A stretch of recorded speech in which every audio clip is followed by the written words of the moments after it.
नमस्कार व्यूअर्स, आप सभी का स्वागत है रेडियो द्वारका में। आज हम आए हुए हैं Artemis light multi speciality hospital new friends colony में और मेरे साथ हैं डॉक्टर संध्या बंसल। डॉक्टर संध्या बंसल सीनियर कंसल्टेंट हैं ओबीस और गायनेकोलॉजी की। और आज का जो विषय है वो बहुत इम्पॉर्टेंट है और बहुत सुना हुआ है शब्द अक्सर, स्पेशली महिलाओं में अगर बात होती है पीसीओडी यानी कि ओवेरी डिजीज़ एक तरह की होती है। और डॉक्टर संध्या, आपसे पहले तो बहुत बहुत स्वागत है आपका। डॉक्टर संध्या, ये जो पीसीओडी की जब हम बात करते हैं ये क्या होता है? पीसीओडी बेसिकली एक बड़ा कॉमन सा नाम हो गया है। ऐसे लगता है जैसे ओटीसी वर्ड है। सभी लड़कियां डरती हैं, घबराती हैं पीसीओ से बिकॉज वो कुछ ज़्यादा पढ़ती हैं इंटरनेट पे आके। It's a common word now for any hormonal imbalance and label as कोई भी जो मेंसेस में खराबी हो जाती है या जो हार्मोन्स गवर्न करते हैं पीरियड्स को, उनमें कुछ खराबी आ जाती है, चाहे वो किसी भी कारण से हो, वो पीसीओएस का शेप ले लेती है। इसके कुछ सिम्टम्स होते हैं? इसके सिम्टम्स हैं, पीसीओएस में यूजुअली मेंसेस में खराबी आती है। द फर्स्ट क्राइटेरिया जो हम कहते हैं वो है menstrual irregularity. Usually periods are delayed and periods are prolonged plus the amount of blood decreases by as.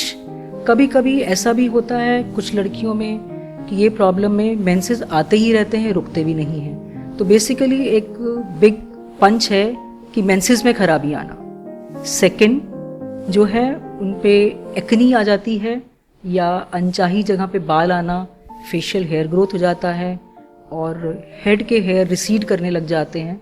तो एक थर्ड जो कॉम्प्लिकेशन है वो है facial acne and hirsutism. You're going towards male kind of features. The third which is very common is जो लड़कियां अक्सर doctor से कंसल्ट करती हैं या खुद ही जाके अपना एक अल्ट्रासाउंड करा लेती हैं, उन सभी के हाथ में एक अल्ट्रासाउंड होता है और रेडियोलॉजिस्ट उनको कहता है कि आपको पीसीओडी हो गया है क्योंकि आप में ओवम फॉर्मेशन नहीं हो पा रही है। छोटे छोटे एग्स ओवरीज के चारों तरफ आ जाते हैं और ओवरीज थिक और बल्की हो जाती हैं। तो basically there are 3 symptoms what I have told you. इन 3 सिम्टम्स में से अगर आपके 2 सिम्टम्स भी पॉजिटिव हैं, yes we can label you as PCOS by Rotterdam criteria.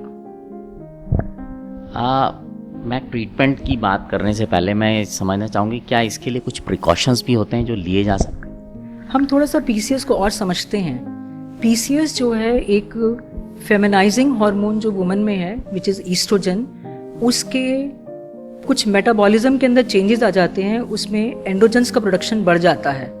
जो चेंजेस आते हैं उसके कुछ कारण हैं जिनमें से कुछ जेनेटिक रीजंस हैं which we can not control. Yes, कुछ एनवायरमेंटल कॉजेज भी हैं जो हम कंट्रोल कर सकते हैं। उन कॉजेज में से एक आता है वेट गेन या आपका लाइफस्टाइल।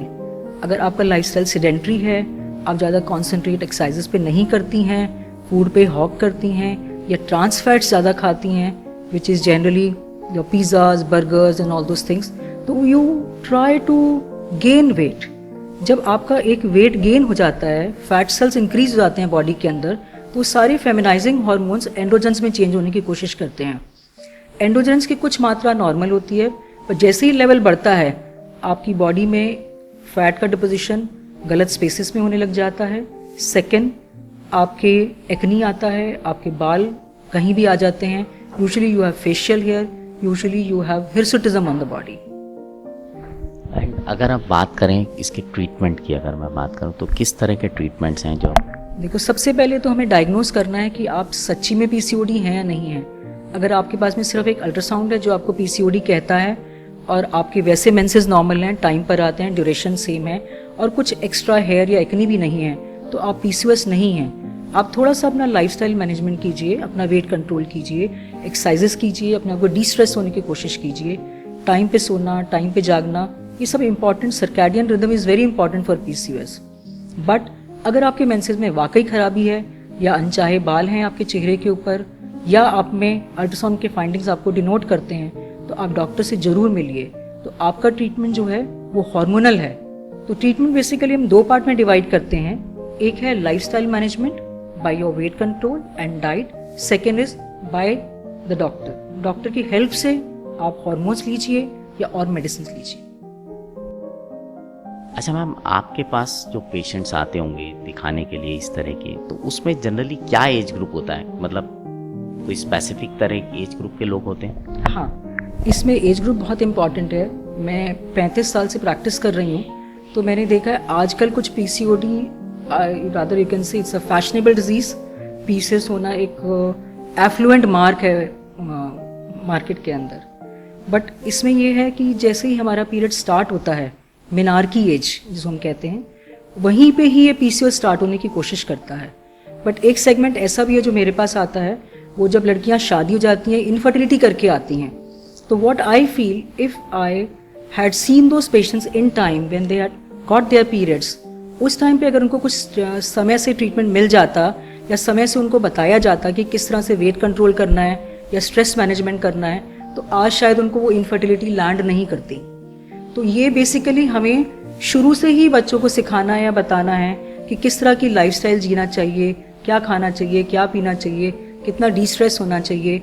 उनमें से I think 50% PCOS can be controlled right at menarche level also. तो हमें बाद में पछताना नहीं पड़ता कि भाई we have lost that time, काश हम इनको पहले से मैनेजमेंट करते। या जिनको जेन्युइनली PCOS का ट्रीटमेंट चाहिए था by OC pills and by other treatment, वो हम पहले से ही स्टार्ट कर पाते हैं इनके लिए। इनके कुछ लॉन्ग टर्म सीक्वेलें भी हैं। इन लोगों में देखा गया है जब PCOS बहुत लंबा सा कैरी ऑन हो जाता है काफ़ी सालों के बाद में, तो ये पेशेंट्स शुगर वाले पेशेंट बनने की कोशिश करते हैं, प्री डायबिटिक बन जाते हैं, इनमें हाइपरटेंसिव डिजीज़ भी जल्दी आती हैं और इवन प्रेगनेंसीज भी काफ़ी कॉम्प्लिकेटेड रहती हैं। तो अगर हम एक अच्छा सा सिनारियो चाहते हैं कि इन लोगों को कंट्रोल करा जाए उस टाइम पे, तो बेस्ट टारगेट जो है हमारे यंग एज ग्रुप है, जो मोटिवेटेड भी रहती हैं and they have time also to look after them. We can treat them in time. So viewers, आपने सुना डॉक्टर संध्या को, और इस तरह की अगर आप, ये एक बहुत आजकल सुनने में आता है शब्द, और हमारे पास कई लोगों ने इस विषय में बात करने के लिए बोला था, तो आज हमने सवाल लिया डॉक्टर संध्या से। उम्मीद करता हूँ जो आज ये जानकारी मिलेगी आपके लिए लाभदायक होगी, और अगर आप में इस तरह के सिम्टम्स हैं तो तुरंत अपने डॉक्टर से ज़रूर संपर्क करें। अब आपसे विदा लेते हैं, जुड़े रहें रेडियो द्वारका के साथ।